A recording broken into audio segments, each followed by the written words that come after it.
दोस्तों आज के दौर में इंग्लिश एक ट्रेंड बन चुका है। जिसे देखो वो इंग्लिश सीखना चाहता है और इंग्लिश को तो आजकल पर्सनैलिटी से जोड़कर देखा जाने लगा है कि हाँ भाई वो इंसान इंग्लिश बोलता है ना, अरे बड़ा पढ़ा लिखा है, उसकी पर्सनैलिटी बड़ी अच्छी है। अब अंग्रेजी बोलना कोई एक दो दिनों का खेल तो है नहीं, इसके लिए कम से कम 4-6 महीने का वक्त तो लगता ही है। लेकिन अगर आप चाहते हैं कि आप आज ही से, बल्कि आज ही से नहीं अभी से अंग्रेजी बोलना शुरू कर दें और सामने वाले को लगने लगे कि हाँ यार इसे तो इंग्लिश आती है, तो ये पॉसिबल है। मेरे पास कुछ ऐसे टिप्स एंड ट्रिक्स हैं जिन्हें फॉलो कर आप आज ही से लोगों को ये दिखा सकते हैं कि आपको इंग्लिश आती है, और लोगों को ही नहीं बल्कि आपको खुद को भी फील होने लगेगा कि आप अंग्रेजी बोलने लगे हैं। शुरुआत करते हैं आज के इस वीडियो की। मेरा नाम है सरताज एंड वेलकम टू सीखो ऑफिशियल शो स्पोकन इंग्लिश। दोस्तों मैं अपनी जिंदगी में ढेर सारे ऐसे लोगों से मिला हूं जो बहुत प्रोफेशनल हैं, बहुत अच्छी तरह से रहते हैं, बड़ा बिजनेस करते हैं, लेकिन उन्हें इंग्लिश नहीं आती है। लेकिन फिर भी कोई भी पहचान नहीं पाता है कि इन्हें इंग्लिश नहीं आती है। सबको यही लगता है कि यार ये तो बड़ी अच्छी इंग्लिश बोलता है। इसके पीछे के राज क्या है एक एक करके जानते हैं। आप भी अपनी लाइफ में फॉलो जरूर कीजिएगा। सबसे पहला पॉइंट है use English with your Hindi, यानी कि अपनी हिंदी के साथ मिलाकर अंग्रेजी के शब्दों को बोलिए।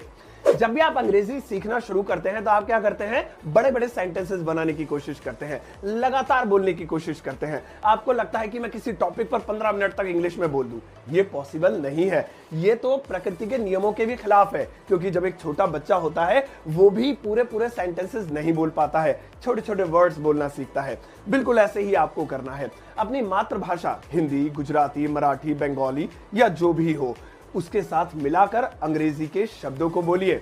जैसे रोज मैं अपने घर में कुछ ऐसे बोलता हूँ, मम्मी मैं जा रहा हूँ, मुझे देर हो रही है, मुझे ऑफिस जाना है, आज नाश्ता नहीं लगाया, ठीक है मैं शाम को जल्दी आ जाऊंगा।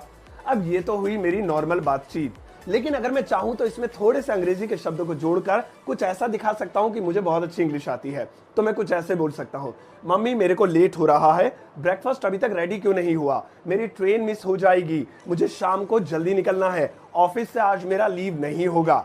तो मम्मी कहेंगी अरे वाह मेरा बेटा अंग्रेजी बोलने लगा। चलिए अब बात करते हैं अपने दूसरे पॉइंट की, और वो है एडमायर इन इंग्लिश, यानी कि अंग्रेजी में तारीफ कीजिए। अब तारीफ सुनना किसे पसंद नहीं है, लेकिन अगर वही तारीफ आप अंग्रेजी में कर देंगे तो तारीफ की खुशी के साथ साथ सामने वाले को यह भी समझ में आ जाएगा कि आपको इंग्लिश बहुत अच्छी आती है। तारीफ के लिए आप छोटे छोटे वर्ड्स याद कर सकते हैं, जैसे wow, beautiful, nice, great, awesome, fantastic, marvellous.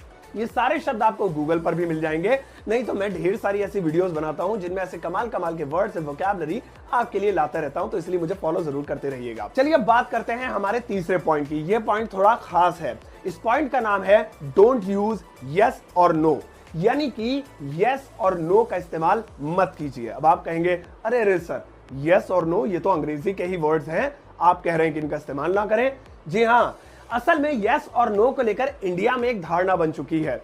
जब भी हम यस और नो में जवाब देते हैं तो ऐसा लगता है जैसे हम अपना पीछा छुटा रहे हैं, हमारे पास जवाब नहीं है और हम बस यस या नो बोलकर बात खत्म कर देना चाहते हैं। अगर आप सामने वाले पर अपना रंग जमाना चाहते हैं और उन्हें दिखाना चाहते हैं कि आपको इंग्लिश आती है, तो आप यस की बजाय कुछ ऐसे शब्द इस्तेमाल कर लीजिए जो दिखने में थोड़े बड़े और सुंदर हो और वो यस की जगह इस्तेमाल किए जा सकते हो, जैसे all right, of course, yes yes of course. अब इस तरह के शब्द जरा सुनने में भी अच्छे लग रहे हैं और बड़े भी हैं।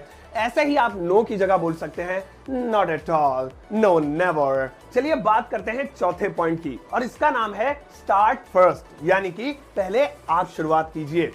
दो लोगों के बीच जब कॉन्वर्सेशन होती है तो उनमें से जो पहले अंग्रेजी बोलता है वही सबसे ज्यादा कॉन्फिडेंट होता है, और जो बाद में बोलता है वो थोड़ा घबरा जाता है। यह आपके साथ भी होता होगा, आप थोड़ा गौर कीजिएगा।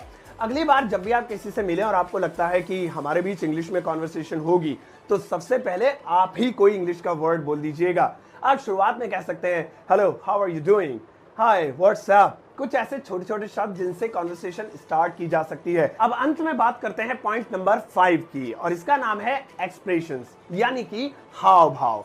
देखिए भाषा कोई सी भी हो, वो बिना हाव भाव के निर्जीव होती है, यानी कि बेकार होती है। बिल्कुल ऐसे ही अंग्रेजी के साथ होता है। अगर आप बिना एक्सप्रेशंस के कोई एक इंग्लिश का वर्ड बोल भी देंगे ना, तब भी वो इंपैक्ट नहीं डालेगा। जैसे मुझे किसी चीज की तारीफ करनी है और ग्रेट कहना है, यानी कि बहुत अच्छा, महान, तो मैं कुछ बिना एक्सप्रेशंस के ऐसे लगूंगा, great, nice.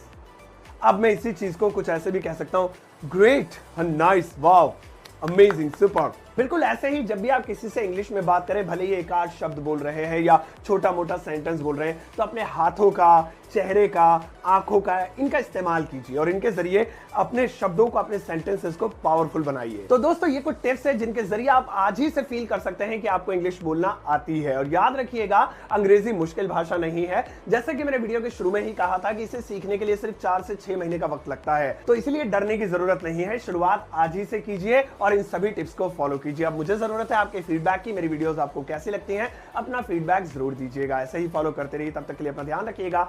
Take care, bye bye.